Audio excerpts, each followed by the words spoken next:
Justice منصور علی شاہ اور justice اطہر من اللہ کے استعفوں پر حکومتی کیمپوں میں ایک جشن کا سماں ہے۔ مستعفی ہونے والے ججز کے ڈانڈے نہ جانے کہاں کہاں ملائے جا رہے ہیں، ایک ہرکارہ چپ کرتا ہے تو دوسرا بولنے لگتا ہے۔ انہی صداؤں میں ایک خواجہ سعد رفیق بھی بول رہے ہیں۔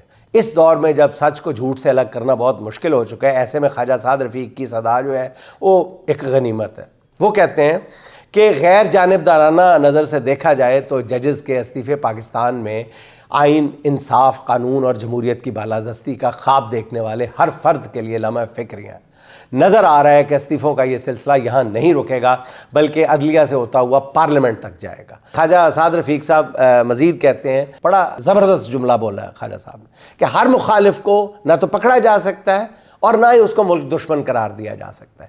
ایک ذمہ دار ریاست معاملات کو ٹھنڈا رکھتی ہے۔ دشمنوں میں گھرا نیوکلیئر پاکستان آخر کہاں تک اور کب تک اندرونی محاذ آرائی کا متحمل ہوگا؟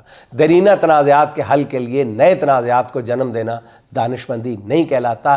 ان استعفوں پر خوشی کے ڈھول پیٹنے کی بجائے پیدا ہونے والی فالٹ لائنز کو پر کرنے کی فکر کرنا ہی مناسب عمل ہوگا۔ ناظرین، جو بھی ہو، آخر میں خواجہ سعد رفیق یہی کہنا پڑتا ہے کہ ہیں تو گراس روٹ لیول سے ابھرنے والے ایک سیاسی ورکر جو سیاست کی نبض پہ باقاعدہ ایک مضبوط گرفت رکھتے ہیں۔ شکر ہے کہ اب ان پر کارکنوں والا رنگ بھی غالب ہے اور وہ بھی اقتدار کی کان میں مل کر جمہوریت کے نام پر کڑوے کسیلے نہیں ہو گئے۔